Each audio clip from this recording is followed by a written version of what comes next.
ચાલો બધાને વાર્તા સાંભળવી છે ને? વાર્તા સાંભળવી બહુ ગમે ને? હે પછી વાતુડું કોણ છે આપણા વર્ગમાં? હે આપણા ક્લાસમાં વાતુડિયા કોણ છે? હે તમે બધા વાતુડિયા છો ને? હે તમારી જેવા વાતુડિયા કાચબાભાઈની વાર્તા કહેવાની છે. કોની? એક ભાઈ સરસ મજાનું જંગલ હતું અને જંગલની અંદર એક તળાવ હતું. એ તળાવની અંદર એક કાચબાભાઈ રહેતા હતા. હો ભાઈ, પણ એ કાચબાભાઈ હતા ને એને બોલ કરવાની ટેવ. ઘડી કઈ મૂંગા રે નહીં, બોલ્યા જ કરે. બધાની સાથે વાતો કરે ભાઈ. અને કોઈ ન મળે ને તો એકલા વા સાથે વાતો કરે. કોની સાથે? વા સાથે. એટલે એકલા વાતો કર્યા કરે. હો ભાઈ, બોલ્યા જ કરે. તળાવમાં આમથી તેમ આટા મારે અને ફર્યા કરે. એક દિવસ આ કાચબાભાઈ હતા ને એ તળાવમાંથી બહાર નીકળી અને બહાર આંટા મારતા હતા ને ત્યાં તો તળાવના કાંઠે એક ઝાડ હતું અને ઝાડની નીચે સરસ મજાના બે સફેદ પાંખવાળા મોટા પક્ષી આવ્યા. કાચબાભાઈ તો એને જોઈ ગયા. એટલે કાચબાભાઈને તો થયું કે અરે આ વળી કોણ આવ્યું નવું મહેમાન. એટલે કાચબાભાઈ તો ધીમે એની પાસે ગયા અને ભાઈ એને માંડ્યા પૂછવા કે તમે કોણ છો? તમે ક્યાંથી આવ્યા? તમારું નામ શું છે? ઓલા બે હતા ને એ કે એલા ભાઈ કાચબાભાઈ, તમે અમારો બોલવાનો વારો તો આવવા દ્યો. એમાંથી એક પક્ષી બોલ્યું કે અમે તો માનસરોવરના હંસ છીએ. શું છીએ? તો કે માનસરોવર ઈ વળી ક્યાં આવ્યું? તો કે અહીંથી દૂર હિમાલય પર્વત છે ને આખો બરફનો, ત્યાં માનસરોવર આવ્યું.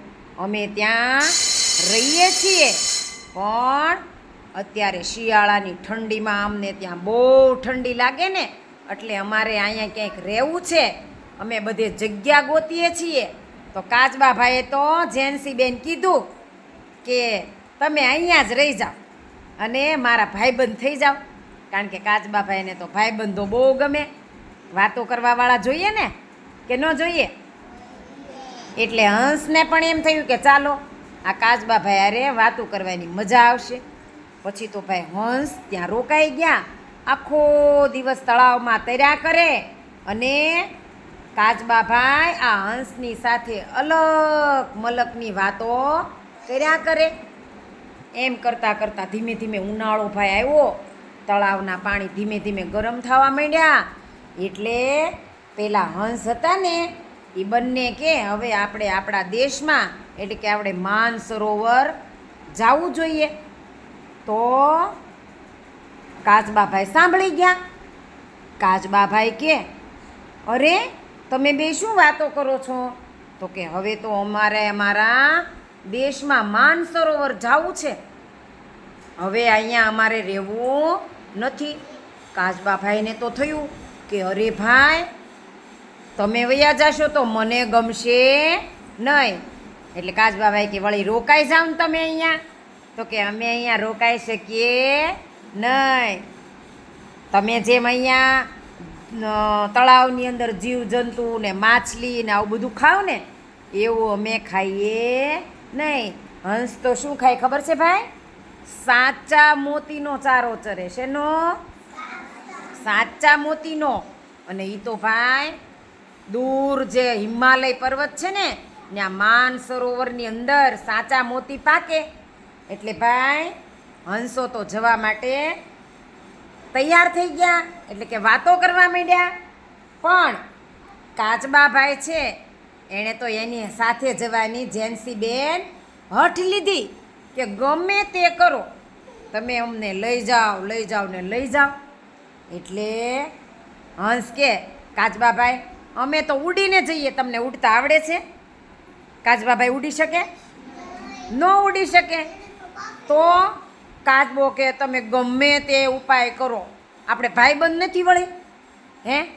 આપણો ભાઈબંધ હોય તો આપણે ભાઈબંધ માટે કાંઈ પણ કરીએ ને, તો કે તમે મારા ભાઈબંધ નહીં, તમે ગમે એમ કરો પણ તમે મને તમારી સાથે લઈ જાઓ. તો આ બે હંસ હતા ને, એમાંથી એક હંસને એક ઉપાય સૂઝ્યો. એ કે સારું એક કામ કરીએ, એક મોટી લાકડી ગોતીએ અને એની અંદર વચ્ચેથી કાચબાભાઈ તમારે એ લાકડીને આમ પકડી લેવાની મોઢેથી, અને પછી અમે બંને ઉડીશું. એટલે અમારી સાથે તમે ઉડશો અને પછી તમને અમારા દેશમાં અમે લઈ જશું. કાલે સવારે આપણે નીકળવાનું છે. આવી વાત થઈ ત્યાં તો હંસભાઈ કાચબાભાઈ તો મોજમાં આવી ગયા કે વાહ ભાઈ વાહ, હવે તો મને માનસરોવર જવા મળશે. કાચબાભાઈને તો ઊંઘઈ આવી નહીં હો, કે ક્યારે સવાર પડે અને ક્યારે જઈએ. સવાર પડ્યું એટલે કાચબાભાઈ તો તૈયાર થઈ ગયા અને પેલા બે હંસ હતા ને એણે કીધું કાચબાભાઈ જુઓ એક વાત તો રહી જ ગઈ તમને કહેવાની. તો કે બોલો ને શું છે? તો કે તમને લઈ જઈએ ખરા માહીબેન, પણ તમારે કાંઈ બોલવાનું નહીં, કાંઈ બોલવાનું નહીં. અરે કાચબાભાઈ કે આ હંસો હતા ને એણે કાચબા